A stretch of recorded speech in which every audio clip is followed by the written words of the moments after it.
The episode began like any other, with the usual blend of political debate, celebrity gossip, and lively panel exchanges that made The View a daily destination for millions of viewers. Joy Behar entered the studio with her trademark smirk and fiery attitude, ready to challenge and be challenged. Meghan Markle joined as a special guest invited to talk about her philanthropic work, new media ventures, and ongoing personal journey following her royal exit. Expectations were high, and the room was buzzing with energy. The first few moments were polite, even warm, with Meghan expressing gratitude for being welcomed, and the hosts complimenting her poise and advocacy. But beneath the surface lay unresolved tensions whispered about in media circles, and speculated by fans who had long noticed that Behar's interview style could go from playful to provocative in seconds. Joy began with softballs questions about motherhood, wellness, and resilience, which Meghan answered with eloquence and composure. But then the tone shifted, and it was no longer a morning show, it became a verbal battleground disguised as conversation. Joy's voice sharpened as she leaned in and asked if Meghan ever took accountability for the criticism she received, whether she thought maybe the world hadn't just attacked her, but had tried to understand. Meghan's eyes widened, slightly caught off guard. But she remained composed, choosing her words carefully as she explained that much of the criticism she had faced lacked context and compassion, and that public narratives often overlooked personal truth. Joy interrupted her mid-sentence, pushing back, asking if Meghan truly believed she had done everything right, and suggesting that perhaps the media's harshness was partly due to how she presented herself. Meghan responded calmly, but firmly, saying that public scrutiny should never justify cruelty, and that accountability goes both ways. Joy nodded, but the glint in her eyes said she wasn't satisfied. The audience sensed the tension rising, their cheers and applause fading as the atmosphere thickened with unspoken conflict. Meghan's smile faltered, just briefly, as Joy prepared her next question, one that would shift the entire conversation from difficult to deeply personal. Behar asked about family, saying directly, "How do you expect people to sympathize with you when your own family doesn't?" Joy referenced Meghan's estranged relationship with her father and half-siblings, implying that maybe the issues weren't all external.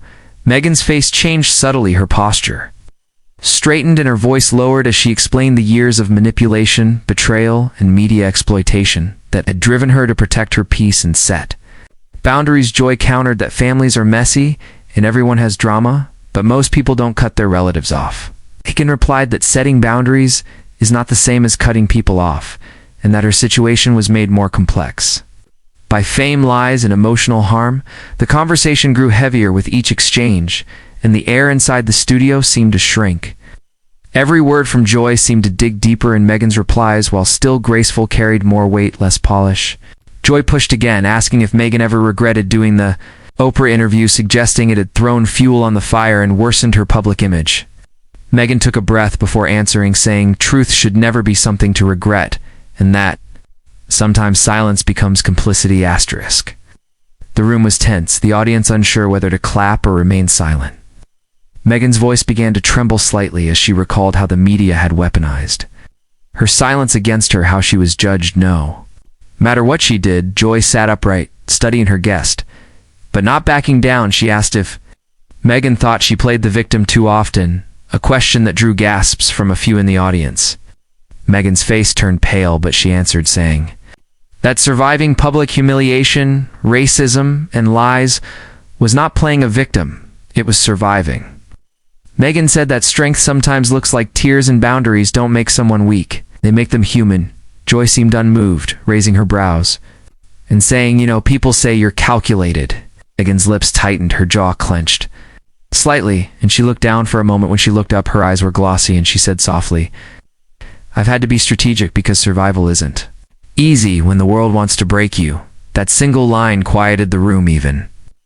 Joy leaned back just a little, her face unreadable for a moment, as if caught between disbelief and realization. Despite the clear emotional impact, Joy pressed on, undeterred. She shifted the topic to Meghan's podcast and its criticism, asking if it was fair to say the content focused too much on Meghan herself and not enough on the guests. Meghan defended her creative vision, saying that storytelling is personal and that using her experiences helped her connect with others. Joy then quips sarcastically saying, "So it's always about you, isn't it, Meghan?" The jab was veiled in humor, but it landed harshly. Meghan's voice caught as she tried to respond. The tears now visible, though she fought them back, the room was dead silent. Co-hosts looked around awkwardly. Producers behind the camera fidgeted, unsure whether to cut to commercial. Meghan looked straight ahead and said, "You know, I came here hoping for a conversation, not a cross-examination, and I'm sitting here still, trying to explain my humanity." The tears finally rolled down her cheeks, not sobbing, not loud, just silent. Honest tears that spoke louder than any prepared statement or media. Response *. Joy paused finally. The room feeling her shift, she looked at Meghan and said, "I didn't mean to make you cry," which was the closest thing to an apology Joy Behar would ever give. Meghan nodded, saying, "It's not the tears that matter, it's what causes them." That line drew soft applause from the audience. A break in the intensity. Joy softened, just slightly, and said, "You're tough, Meghan."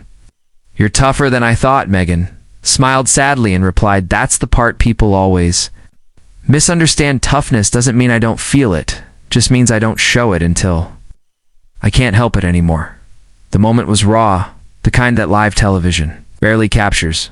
Not scripted, not rehearsed, just two women clashing, not out of hatred, but out of difference, the generational, the cultural, the personal. Meghan wiped her face, took a sip of water, and composed herself again, not to hide, but to move forward.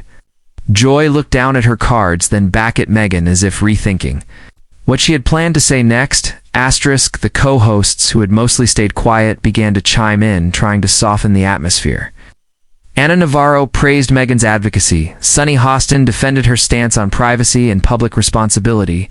Whoopi Goldberg, the moderator, gently steered the conversation toward healing, asking Meghan what hope looked like for her. Meghan spoke slowly now, her voice still shaky but more steady. She said, "Hope looks like not having to explain yourself all the time, like being allowed to exist without justification, and like believing that people will one day listen without judgment." The room warmed again, the audience clapping not just for the words, but for the vulnerability it took to say them. Joy listened silently for a while, then said, "Well, maybe we're not so different. You want to be heard, and I want answers." Meghan looked at her and said, "I think both of those things are fair, but one requires listening first." And that was the breakthrough moment, not agreement. Not reconciliation, but understanding. *. As the conversation moved toward its final moments, the tone had shifted, the fire remained, but it was tempered by something deeper than argument. It was shaped now by mutual recognition. Joy asked one final question. "If you could say one thing to everyone who misunderstood you, what would it be?" Meghan paused, then said, "I would say look beyond the headlines, see the woman, not the narrative, and understand that strength is not the absence of struggle, it's walking through it anyway." The words hung in the air, echoing through the studio and through the minds of the viewers at home. Joy nodded quietly, and for once there was no follow-up, no snark, no challenge, just acceptance. Meghan smiled through her tears. The tension had not vanished, but it had evolved. Joy leaned back, folded her hands, and said, "Thank you for saying that." Meghan, the tension between them still present but no longer aggressive, more like mutual acknowledgement of truths too complex to debate. In soundbites *.